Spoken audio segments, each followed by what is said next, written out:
பள்ளிக்கட்டு சபரிமலைக்கு கல்லும் முள்ளும் காலுக்கு மெத்தை சுவாமியே ஐயப்போ சுவாமி சரணம் ஐயப்ப சரணம். பள்ளிக்கட்டு சபரிமலைக்கு கல்லும் முள்ளும் காலுக்கு மெத்தை சுவாமியே ஐயப்போ சுவாமி சரணம் ஐயப்ப சரணம். பள்ளிக்கட்டு சபரிமலைக்கு கல்லும் முள்ளும் காலுக்கு மெத்தை சுவாமியே ஐயப்போ ஐயப்போ சுவாமியே.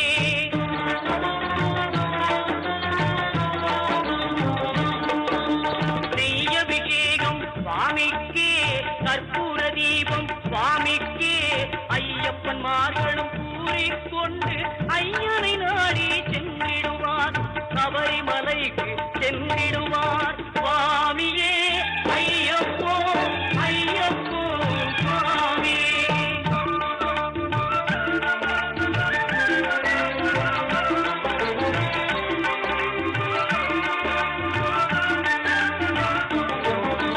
கார்த்திகை மாதம் மாலை அணிந்து நேர்த்தியாகவே விரதம் இருந்து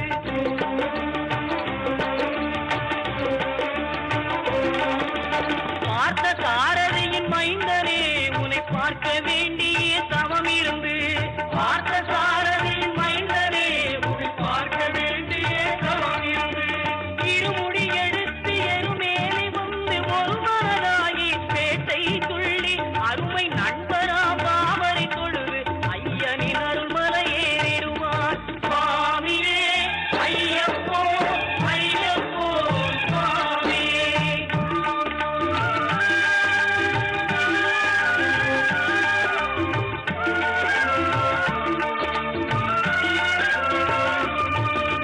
அழுகை ஏற்றும் ஏறும்போது ஹரிகரன் மகனை துதித்து செல்வார் வழிகாட்டிடவே வந்திடுவார் ஐயன் பன்புலி ஏறி வந்திடுவார்.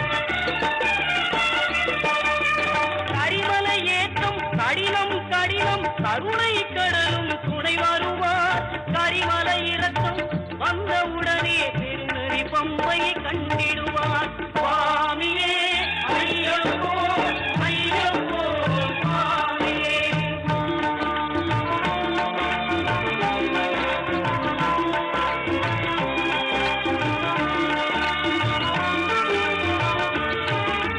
கங்கை நதி போல் புண்ணிய நதியாம் பம்பையில் நீராடி சங்கரன் மகனை கும்பிடுவார் சஞ்சலமின்றி ஏறிடுவார். நீலிமலை ஏற்றம் சிவபாலனும் ஏற்றிடுவார் காலமெல்லாம் நமக்கே அருள்காவலராயிருப்பார். தேகபலம் தா பாதபலம் தா தேகபலம் தா பாதபலம் தா தேகபலம் தா என்றால் அவரும் தேகத்தை தந்திடுவார். பாதபலம் தா என்றால் அவரும் பாதத்தை தந்திடுவார். நல்ல பாதையை காட்டிடுவார் சுவாமியே ஐயப்போ ஐயப்போ சுவாமியே.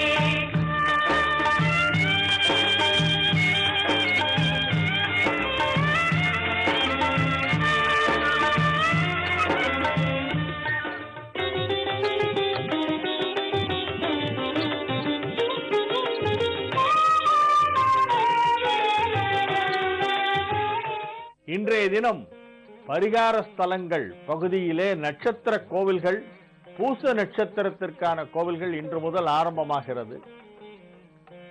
பூச நட்சத்திரம் என்பது சனி பகவானுடைய நட்சத்திரங்களில் ஒன்று. பூச நட்சத்திரத்திலே பிறந்தவர்களுக்கு ஆரம்ப தசை சனி தசை. மிகப்பெரிய மகான்கள் எல்லாம் இந்த நட்சத்திரத்திலே தோன்றியிருக்கிறார்கள்.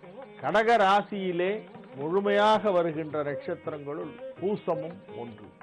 பூச நட்சத்திரத்திற்கு வியாழ பகவான் அதிதேவதை. வியாழ பகவான் என்றால் பிரகஸ்பதி தேவகுரு, அவர்தான் அதிதேவதையாக வருகிறார்.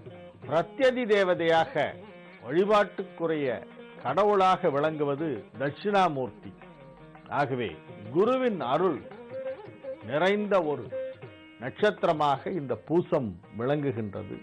அதிதேவதை வியாழன், பிரத்யதி தேவதை தட்சிணாமூர்த்தி, துவக்க தசை சனி தசை.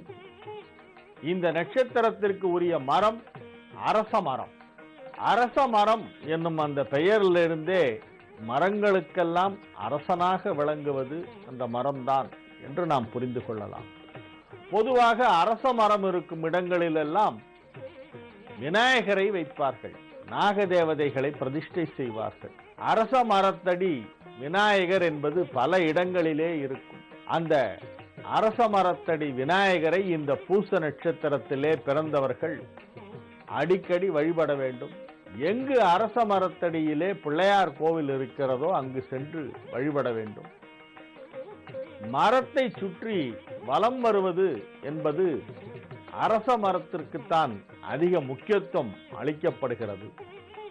காலை நேரத்திலே அரச மரம் இருக்கும் பகுதியிலே நாம் நடந்து சென்றால் நமக்கு நிறைய பிராணவாயு கிடைக்கிறது, ஃப்ரெஷ் ஆக்சிஜன் நிறைய கிடைக்கும். நம்ம அந்த மாதிரி ஃப்ரெஷ் ஆக்சிஜனை இன்ஹேல் பண்ணி காலை நேரத்திலே நடந்து சென்றால் நமக்கு நல்ல ஆரோக்கியமாக இருக்கும்.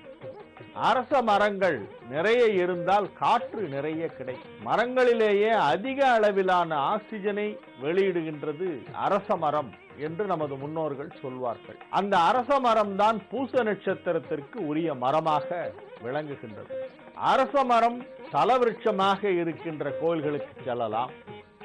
அரச மரத்தடி விநாயகர் எங்கு இருந்தாலும் அங்கு சென்று வழிபாடு செய்யலாம், கோவிலை சுற்றி வரலாம்.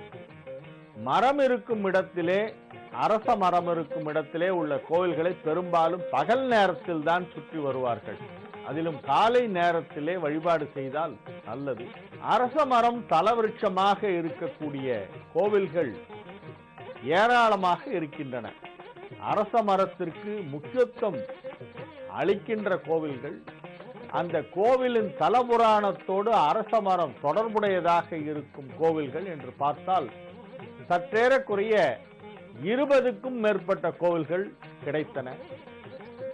அதிலே முக்கியமாக ஒரு 6 கோவில்களை பற்றி மட்டும் இந்த நிகழ்ச்சியிலே தொடர்ச்சியாக நான் சொல்லவிருக்கிறேன். அதிலே முதலாவதாக எடுத்துக்கொண்டிருக்கும் கோவில் திருவாவடுதுறை. திருவாவடுதுறை என்பது மிகவும் பிரபலமான ஒரு சிற்றூர். அது கும்பகோணத்திற்கும் மயிலாடுதுறைக்கும் இடையிலே நரசிங்கம்பேட்டை என்னும் ரயில் நிலையத்திற்கு பக்கத்திலே திருவாவடுதுறை கிராமம் இருக்கிறது. திருவாவடுதுறை ஆதீனம் என்பது மிகவும் புகழ்பெற்ற ஒன்று. சைவ ஆதீன மடாலயங்களுள் திருவாவடுதுறை ஆதீனம் மிகவும் சிறப்பு வாய்ந்த புகழ்பெற்ற மிகப்பெரிய ஆன்மீக பணிகளை எல்லாம், சைவ திருப்பணிகளை எல்லாம் செய்து வருகின்ற ஒரு மடம். அந்த மடம் இருக்கும் ஊரில்தான் கோமுகீஸ்வரர் கோவில் இருக்கிறது.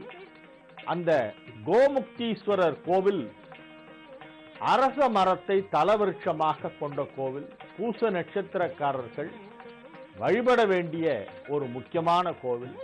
இங்கு இருக்கும் அரச மரம் வடிவிலே மாறி அம்பிகைக்கு நிழல் கொடுத்து அம்பிகை இங்கு வந்து தவம் செய்ததாக சொல்லப்படுகின்றது.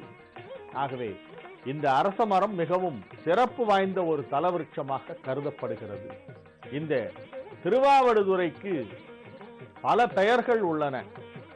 சீர்காழியை பற்றி சொல்லும் பொழுது சீர்காழி என்னும் பெயரை தவிர ஊருக்கு இன்னும் 21 பெயர்கள் உண்டு என்று சொன்னேன் அல்லவா?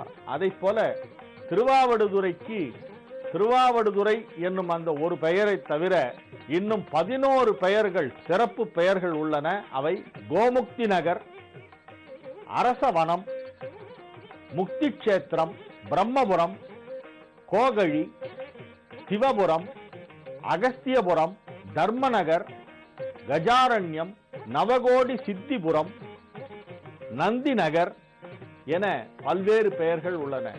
நவகோடி சித்திகளும் அருள்கின்ற ஒரு இறைவனாக இங்கே சிவபெருமான் அருள்பாலித்துக் கொண்டிருக்கிறார்.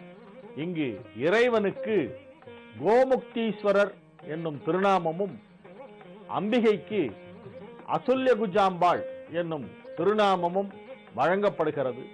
அதுல்யா என்னும் பெயரை இந்த அம்பிகையின் பிரசாதமாக வைப்பது வழக்கம். அதுல்யா என்று சுருக்கமாக அந்த பெயரை சொல்வார்கள். அதுல்ய குஜாம்பாள் என்றால் தூய தமிழிலே ஒப்பிலாமுலையம்மை என்று பெயர். இங்கு ஈஸ்வரன் லிங்க திருமேனியாக சுயம்பு மூர்த்தமாக அமைந்திருக்கிறார். கோமுக்தீஸ்வரருக்கு மற்றொரு திருநாமம் மாசிலாமணீஸ்வரர் என்பது. இத்தலத்திற்கு உள்ள சிறப்புகள் என்று பார்த்தால் இங்கே 3 தீர்த்தங்கள் உள்ளன. கோமுக்தி தீர்த்தம், கைவல்ய தீர்த்தம், பத்ம தீர்த்தம் என்பவை. கைவல்யம் என்றால் மோட்சம் என்று பொருள். திருவாவடுதுறையின் பரிவார ஸ்தலங்கள் என்று 8 கோவில்கள் உண்டு. திருவாவடுதுறை அதில் ஒன்று. திருவடை மருதூரின் பரிவார ஸ்தலங்கள் என்று 8 திக்கிலே 8 கோவில்கள் உள்ளன. அவற்றுள் ஒன்று இந்த திருவாவடுதுறை. திருவாவடுதுறையிலே நந்தி மிகப்பெரியது, மிகப்பெரிய நந்தி. இந்த ஊருக்கே நந்திபுரம் என்று ஒரு பெயர் உண்டு. இங்கு நந்தி வழிபாடு மிகவும் சிறப்பானது. திருமண தடைப்பட்டு இருப்பவர்களெல்லாம் இங்கு வந்து பிரதோஷ நாளிலே இந்த நந்தியை வழிபட்டு சென்றால் உடனே திருமணம் நிச்சயமாகிவிடும். ஆகவே இவ்வூரிலே இன்னும் ஏராளமான சிறப்புகள் எல்லாம் இருக்கின்றன. திருவாவடுதுறையை சொல்லிவிட்டு அதன் பிறகு மற்ற 5 கோவில்களை பற்றியும் பூச நட்சத்திரக்காரர்களுக்கு சொல்லவிருக்கிறேன். இன்றைய நிகழ்ச்சியை இத்துடன் நிறைவு செய்து கொள்கிறேன். மீண்டும் நாளைய நிகழ்ச்சியிலே சந்திக்கும் பொழுது திருவாவடுதுறை பற்றிய தகவல்கள் தொடரும் என்று சொல்லி உங்களிடமிருந்து தற்காலிகமாக விடைபெற்றுக் கொள்வது உங்கள் வழிகாட்டி ஜோதிடர் ஹரிகேசநல்லூர் வெங்கட்ராமன். வணக்கம்.